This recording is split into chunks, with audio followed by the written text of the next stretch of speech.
En el año 1912, el Hospital Civil de Guadalajara ocultaba más que enfermedades. El pabellón 4 fue clausurado tras una serie de muertes inexplicables.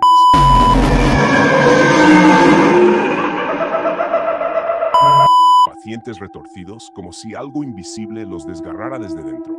Los enfermeros hablaban de una figura oscura que rondaba las camas por la noche, susurros en un idioma imposible y marcas carbonizadas en las paredes. El padre Cristóbal, llamado por desesperación, intentó un exorcismo, pero jamás salió del cuarto. Solo encontraron su crucifijo partido y sangre seca en forma de símbolos. Años después, una estudiante de medicina entró por curiosidad. Su cámara grabó gritos, sombras que se movían solas y una risa gutural imposible de humana. El video fue encontrado en su bata. Ella nunca apareció. Desde entonces nadie entra al pabellón. Dicen que el demonio aún espera, hambriento, por el siguiente curioso. En el año 1933, en la región de la Huasteca Potosina, un arroyo era evitado por los lugareños. Decían que en sus aguas se escuchaban rezos al revés cuando caía la noche. Martín, un joven curioso, ignoró las advertencias y fue a grabar sonidos para su radio casera. Al llegar al arroyo, el ambiente cambió. No había grillos, ni viento, solo un susurro que parecía invocar algo antiguo. Martín encendió su grabadora y una voz de niño le habló desde el agua, repitiendo su nombre con eco agudo. Al volver al pueblo, lo encontraron con la piel arrugada, como si hubiera pasado años en el agua. Desde esa noche, cada vez que alguien se acerca al arroyo, escucha su propio nombre y una risa infantil. La gente afirma que el alma del niño invocado por un ritual prohibido vive en las corrientes, buscando compañía para arrastrar al fondo. Nadie va más allá del puente viejo desde entonces. Y la grabadora de Martín sigue reproduciendo la voz, incluso sin pilas.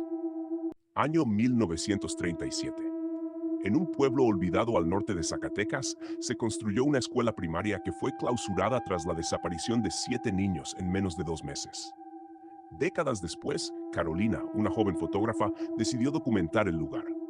Al llegar, encontró el salón número 4, con pupitres cubiertos de dibujos hechos con sangre seca. Las paredes susurraban nombres. En el pizarrón, un mensaje escrito con uñas decía: "Nosotros seguimos aquí". La cámara capturó figuras pequeñas con ojos vacíos y sonrisas torcidas. Esa noche, los vecinos escucharon risas infantiles y pasos diminutos en los techos. Carolina fue hallada sentada en el suelo del aula, sin pupilas y murmurando los mismos nombres que aparecían en los muros. Nadie se atrevió a entrar de nuevo. Dicen que, si escuchas con atención, los niños aún piden tarea y un alma para jugar. Cuando acepté trabajar en las reparaciones del túnel bajo la ciudad, no imaginé lo que hallaría. Era parte de una antigua línea de tren cerrada desde hacía más de 50 años. Las linternas apenas iluminaban los muros cubiertos de moho. Una noche, vi una figura de niño al final del pasillo, descalzo, con los ojos blancos. Corrí tras él, pensando que era un intruso, pero se desvanecía entre las sombras. Empezaron los susurros, todos en latín, pidiendo abrir la puerta. Mis compañeros desaparecieron uno a uno. Encontré sus cascos, alineados frente a un muro agrietado. Lo toqué y se abrió como si respirara. Dentro, cientos de niños sin ojos rezaban de rodillas a una criatura enorme y alada. No pude moverme. Uno de los niños me miró, aunque no tenía ojos. "Ahora tú verás por nosotros", dijo. Y desde entonces veo cosas que nadie más ve. En la década de 1960, el padre Andrés llegó a una vieja iglesia en un barrio marginal de Ciudad Juárez. Nadie hablaba del templo, y quienes vivían cerca evitaban siquiera mirarlo. Dentro, encontró una cruz ennegrecida colgada al revés, tallada con símbolos que no estaban en ninguna Biblia. Cada noche escuchaba cánticos extraños provenientes del sótano, aunque estaba vacío.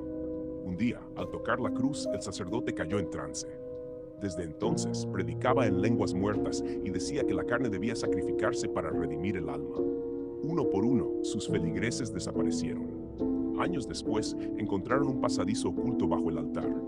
Había docenas de esqueletos formando un círculo con la cruz en el centro. Desde entonces, esa iglesia permanece cerrada, pero quienes se atreven a pasar de noche juran escuchar rezos apagados y ver al padre Andrés aún predicando con los ojos completamente negros. Mi abuela murió sola en su casa hace 3 años, pero anoche la vi en la ventana. Siempre decía que algo la seguía, que esa casa no era suya completamente. Nadie le creyó. Cuando falleció la dejamos cerrada para siempre. Sin luz, sin agua. Nadie volvió. Hasta ayer. Pasé frente a su casa y noté que la luz del segundo piso estaba encendida. Me acerqué y ahí estaba. Su silueta. Parada. Mirando hacia afuera. Con la misma bata blanca que usaba siempre. Llamé a mi tío. Entramos con linternas. Todo estaba polvoriento, abandonado y frío. Muy frío. Subimos al segundo piso. La bombilla de su habitación colgaba rota, quemada, sin electricidad. Y aún así el cuarto había estado iluminado. En el suelo encontramos huellas descalzas, pequeñas, recientes. Pero entre ellas, había unas más grandes, como si algo más estuviera ahí con ella. Y ahora nos estaba esperando a nosotros. Siempre he sido escéptico, pero lo que me pasó hace 3 años cambió todo. Iba manejando de noche por una carretera solitaria en Tamaulipas cuando, de repente, vi a una mujer vestida de blanco caminando al borde del camino. Su rostro era pálido, con ojos completamente oscuros, como vacíos. Sentí un frío intenso, pasé rápido, pero entonces escuché golpes en el techo del tráiler, suaves al principio, después más fuertes. Miré por el retrovisor y vi una sombra sentada en el asiento del copiloto. No podía respirar, solo manejaba sin mirar atrás. Cuando finalmente llegué a una gasolinera cerrada, bajé temblando y encontré marcas de manos sucias en las puertas. Desde esa noche, sombras y susurros me siguen, y sé que algo oscuro me acompaña, esperando el momento para acercarse de nuevo. Cuando nos mudamos a aquella vieja casa a las afueras del pueblo, pensamos que sería el comienzo de una vida tranquila. Pero desde la primera noche, algo no encajaba. Puertas que se abrían solas, susurros suaves desde los rincones oscuros, y una figura delgada en la ventana del ático, que solo yo lograba ver. Los demás decían que era mi imaginación, hasta que sucedió aquella madrugada. Eran 2:59 cuando desperté súbitamente. Un escalofrío me recorrió al darme cuenta de que todas las luces estaban encendidas. Me levanté para ir al cuarto de mis padres, pero en el umbral de mi habitación había una mujer alta y pálida. Vestido negro antiguo, rasgado y sucio, cabello largo que le cubría el rostro, y unas manos huesudas sujetando una vela encendida. No se movía, solo respiraba agitado.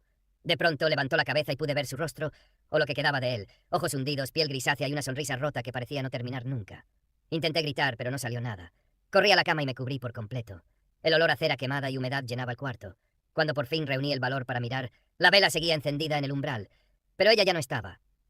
A la mañana siguiente, mi madre juró haber visto a alguien pasar frente a su habitación. Mis hermanitos dijeron haber oído risas en el pasillo. Y en el piso había gotas de cera que nadie podía explicar. Desde entonces, a veces la veo de reojo en el espejo. Escucho pasos cuando estoy solo, y siento que en la madrugada alguien siempre está en el umbral de mi puerta. No sé quién es, pero sé que sigue ahí, esperando. El mensaje desde mi propio correo. Hace un par de noches estaba trabajando tarde en la computadora, solo en casa. La lluvia golpeaba las ventanas y todo estaba en completo silencio, excepto por el zumbido leve del ventilador. Para despejarme un poco, decidí revisar mi correo electrónico. Al abrir la bandeja de entrada, noté un correo sin asunto, enviado desde mi propia dirección. La hora de envío fue en exactamente el mismo momento en el que lo estaba leyendo. La curiosidad pudo más que el miedo. Lo abrí. Solo decía: no te des la vuelta, está justo detrás de ti. Sentí un escalofrío recorrerme la espalda. Por reflejo giré bruscamente la silla, pero no había nada, o al menos eso quise creer. Volví a mirar la pantalla, y ahí estaba otro correo, enviado 1 minuto después. Te dije que no lo hicieras. El aire se volvió denso, como si algo invisible llenara la habitación. De pronto, la lámpara de escritorio parpadeó, y mi reflejo en la ventana oscura sonrió. Pero yo no estaba sonriendo. Me levanté de golpe, el corazón a 1000, y escuché mi propia voz susurrar desde el pasillo: ya viene por ti. No había nadie más en casa. Desde esa noche no he vuelto a revisar mi correo después de la medianoche. Pero a veces, sin explicación, llega un correo sin remitente con una sola frase: estoy cada vez más cerca. Y aunque sé que es imposible, juro que la voz de esos correos suena exactamente como la mía. Hace 6 años mi abuela falleció, y mi familia decidió que mi mamá y yo nos mudáramos a su antigua casa. Una casa vieja, silenciosa, y desde el primer día algo se sentía raro. Pero lo peor pasó una noche de octubre. Mi mamá, que siempre ha tenido sueños muy vívidos, despertó gritando. La encontré llorando, y cuando logró calmarse me contó lo que había visto.